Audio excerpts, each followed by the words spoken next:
And there we go, we have our first significant move of the January transfer window.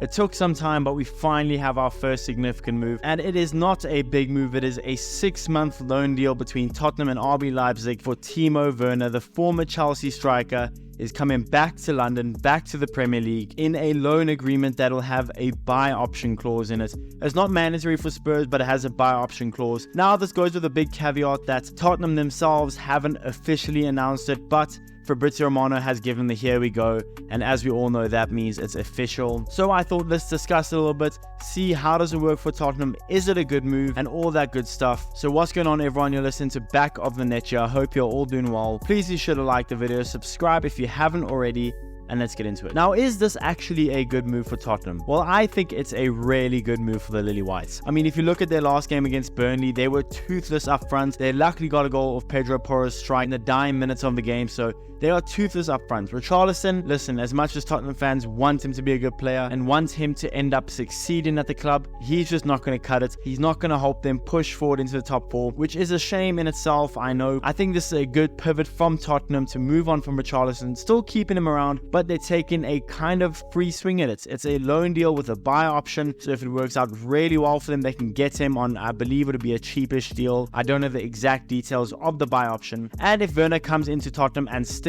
out the gaff, they can just let him go, walk back to RB Leipzig, and it can be done. So I'm an Arsenal fan, but I really look at this from a neutral's point of view and from a Tottenham point of view, and I really like the move for them. Maddison will be back in no time when Son is back from the Asian Cup, plus now Werner, Richarlison at times, Kulusevski. They are starting to have a decent looking front three with some decent backup options. And again, Werner is going to come in and I think he's going to be pretty decent. Yes, he has proven a lot like Havertz. He could be a bust, but he could also be really good depending on the coach or the situation. But Ange wanted Werner, or apparently that's what the reports say. So you could only imagine that Ange wants Werner in the team and he has a role for Werner to play. I could just see Werner getting off to a flying start. If he gets a couple early goals in his Tottenham career, I can see a way that he actually becomes not a lethal and world-class striker, but a fairly competent, decent striker that could provide somewhere between 10 to 15 Premier League goals a season. Maybe more, maybe less, but I think his time at Chelsea has kind of skewed our thoughts on him. If you look back at the time before he joined Chelsea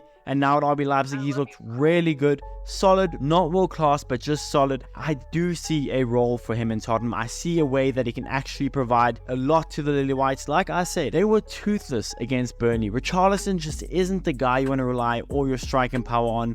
Outside of a few good seasons at Everton, he hasn't really done much. Yes, he's been good at Brazil, but here at Spurs, he's been absolutely horrific. And I think a role for Richarlison to come off the bench could work a lot better in his favor. And with Werner starting alongside the likes of Son and Maddison feeding him in, I can see a world where Werner gets some good goals, does a lot for Tottenham. I know a lot of people are kind of hesitant on the move, and I can get it. Yes, he didn't really do much at Chelsea. He proved horrible actually at Chelsea, especially with finishing, but I don't mind the move. Again, it's kind of a free swing at it. They're playing with house money here, Spurs. It's a loan with a buy option. If he doesn't work out, you can send him back to Germany. If he works out, you can integrate him properly into the team, activate the buy option. I don't know how much the buy option is, but you can activate it if it's a decent price, and you can get him onto the team. I just think it's a win-win. I'm an Arsenal fan, but I can't help but really like the idea of this move. I'm not saying he's going to come out and absolutely be world class and be game changing, but I can see a way that he can come in, again, provide maybe 8 goals till the end of the season, look good, finish his chances when he gets them. I don't know, just for some reason I think this move really sits well with me. Now the thing is, Son and Maddison proved to be a lethal partnership. Obviously Maddison's been out for what, maybe 2 months or something now, but Son and Maddison, when they're playing together, have proven to be an elite partnership. But when Maddison is injured and Son isn't playing, they are toothless. They have no one up front. Richarlison is not dependable. Kulusevski proves decent at times. He's more part of the support cast than anything. So I think Werner, yes, Werner is not going to be their best player. Son is still going to be their number 1 attacker. Maddison their number 1 midfielder. But Werner can grab a little more attention from the defense, allow Son a little more space, allow Maddison a little more space, and he could prove to be a good third option for Spurs if Maddison's injured or if Son is out or whatever the case is. Werner isn't lethal and he's not really dependable, but he will be there. He will get in scoring chances, and if he can put them away, he could be a really good signing for Tottenham. But yeah guys, that's the video. Just a quick short video giving you guys my thoughts on this move. Let me know in the comments below what you guys think about Werner to Tottenham. Do you like the idea? Do you think he's going to be good at Tottenham? Let me know all that in the comments below. Please be sure to smash the like button and subscribe if you haven't already, and I'll see you guys in the next one.